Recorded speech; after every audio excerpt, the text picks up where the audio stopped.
So, so this is the midterm event of the Satellite project. So I cannot present the full result, but the first steps into that direction. So what we currently do is we examine different methodologies for selected simulation-based engineering tasks. So this is a current focus within the project. And this is part of our roadmap towards a set level methodology, which is more overarching over the topic to execute simulations with respect to predefined and precisely defined simulation goals and that stuff. So this is a work which is currently done, and these are our first steps to have a systematic approach into that area.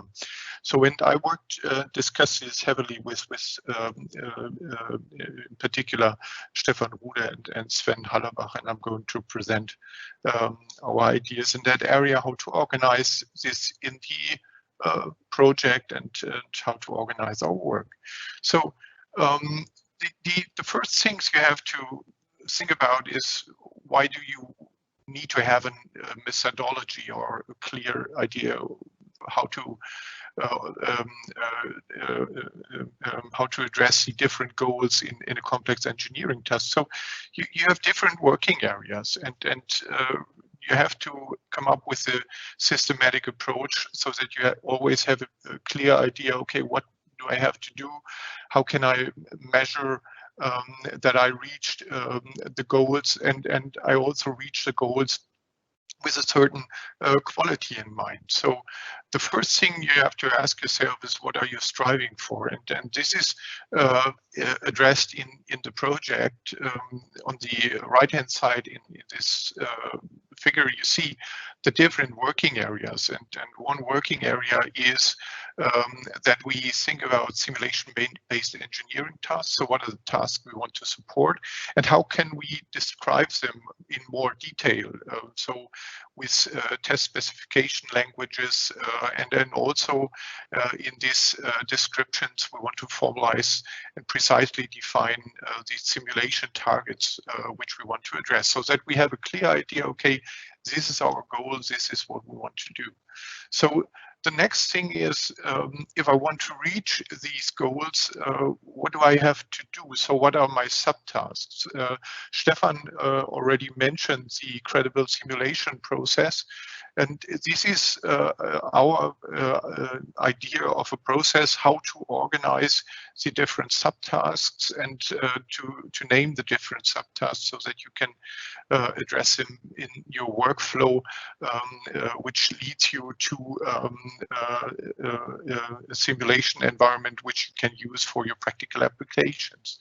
So, and the next question is, if you have an idea what are your subtasks, is how do you address these subtasks? So what are your methods which you can apply, for instance, to systematically vary the parameters of a simulation?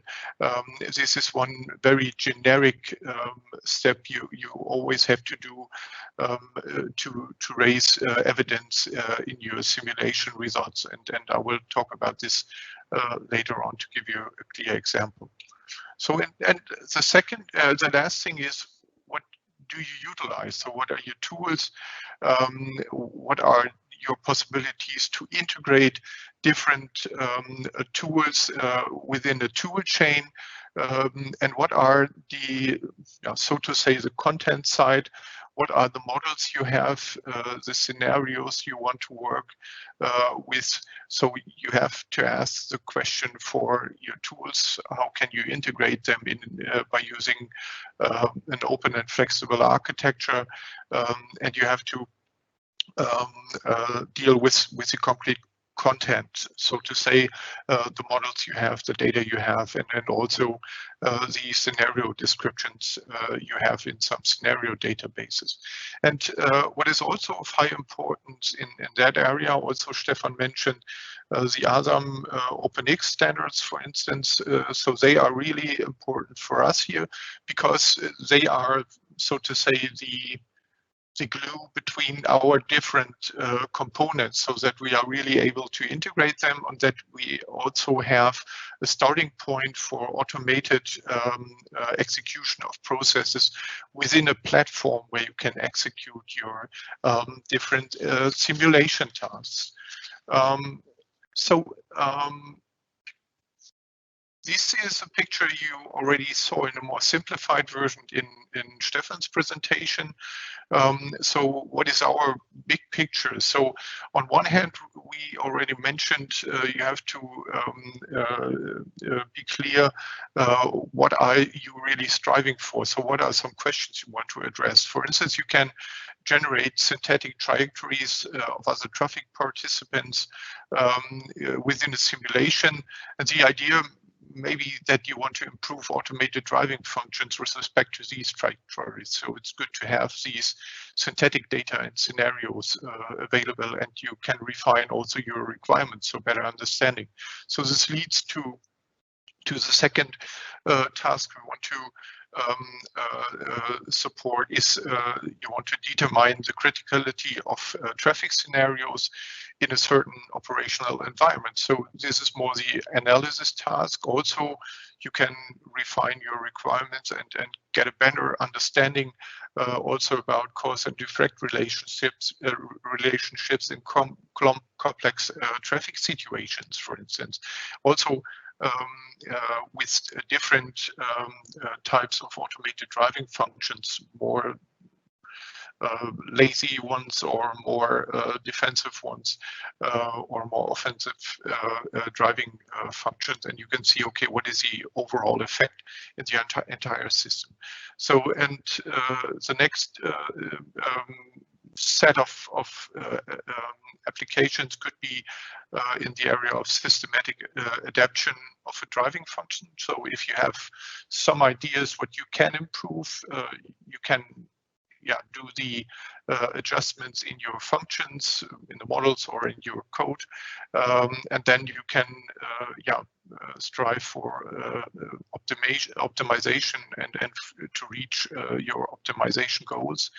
The next area of engineering task is addressing the topic of testing, the performance evaluation of components, for instance, subcomponents, the vehicle system, or the performance of a more complex cooperative system in a traffic system.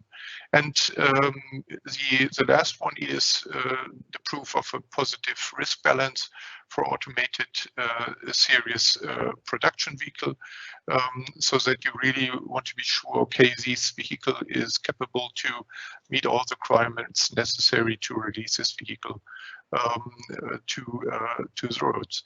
So these are just some examples, and we put them to categories. The categories are already mentioned: synthetic data and scenarios, analysis, optimization, testing, and release. So, and based on our tools and the architectures, processes, and that stuff, and also the available models, representation of scenarios, ODD descriptions, we use this as an important input to our methodology, and this methodology should lead you to a ready-to-use configured toolchain, or as Stefan mentioned, an automated generated toolchain, which is ready to use, so as a vision for the project. One important step to reach this goal is to have a clear picture what are the things you really have to deal with. So, and I already mentioned in my examples some dimensions which are really essential here. So it's obvious you have to deal with the different tasks because they have different requirements regarding the tools and the models. So they are organized here in columns. So synthetic, data and scenarios, analysis, optimization, testing, and release. So in the rows, we have the different levels of the operational environment the system is operated in. So we can focus on a single component within traffic environment or in a vehicle, for instance, on a subsystem which is more complex, on the vehicle system, on an entire traffic node or traffic on an edge or the traffic network. So this could be the operational environment, and yeah, we put our system under test in this environment. So and this leads me to the system under test. This could also be on a different complexity or level. So it could be a single component in a vehicle, could be a subsystem, it could be an automation system of an automated vehicle. It could be the digitized infrastructure of a traffic node, for instance, or of a traffic network. So these could be different systems under test of different granularity and different complexity. And what you see now, what is really important, and you also get this from Stefan's presentation, is we have to deal with these different dimensions and have to deal with the task to integrate them very flexible in an open architecture. And therefore, standards are highly important because they help us to really come up with a modular platform which is highly flexible and also open, that you can then easily integrate different submodels with respect to your simulation goals and the system under test. This is which is then described there sufficiently. What you also see here is we also integrated in this picture the currently addressed use cases. So we are at the midterm event, so they are pretty much focused currently. And what you see is in the simulation use case 1, we are addressing the automation system in the context of an intersection. Also in the simulation use case 2 with different engineering tasks in mind. And the simulation use case 3, we are focusing more on the component level, also in the context of intersection in an urban environment. So these are major decisions so far that we use this as a starting point to further examine our approach. So what is now a more generic methodology? So to give you a concrete example, what we now are going to do is, and one of these generic methodologies or methods is the systematic variation of parameters. So I talked about the different models. I talked about the scenarios. And I talked about the operational environment on different levels, from the component level up to the traffic network. So what is your entry point, or one example for an entry point to systematically now perform a variation of parameters?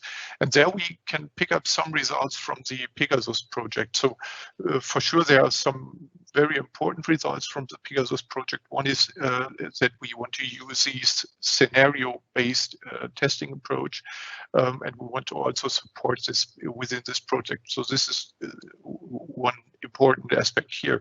The second one is then we have scenario descriptions which have inner structure, so to say. So we have different levels which are defined there. Also the road level, the traffic infrastructure. We have for instance, some more or less dynamic and temporal modifications within the infrastructure. We have some dynamic objects and interaction between these objects. We have the environment itself, so weather conditions and lighting conditions are of importance here. And we have digital information in the vehicle-to-X infrastructure, for instance, and also some digital maps. So and now we can use this as concrete entry points to vary than the parameters here. For instance, we can have a variation of the entrance ramp on a highway. Also, this is possible when you drive into direction of a node of an intersection. You can perform some tactical maneuvers there because of the lanes which are defined for making a turn or driving over the intersection.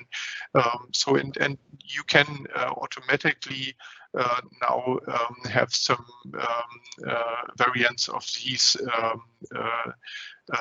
traffic infrastructure, for instance, in the number of lanes or the length of different sections within the lane. So this is something where we have a clear entry point. This is the same concept, but just another aspect of the traffic infrastructure, and also on the dynamic object level, we can do some variation also, which is obvious. So this is our idea, to have a systematic approach, how to deal with this. And as I explained, this is the first important step, to have a systematic approach and a well-structured approach with a clear picture what you're going to deal with. So and the last slide, which I want to present here, is a slide with an idea of an overall generic open testing architecture. Some colleagues will pick up this later in more detail in presenting the current steps in the project. But what is obvious is to implement and to realize our ideas, you need to have a really flexible infrastructure with some generic components which can be easily integrated, so that you always meet the requirements of the specific engineering task. So this is my last slide. This is just a summary. I can skip this and we can proceed with some questions.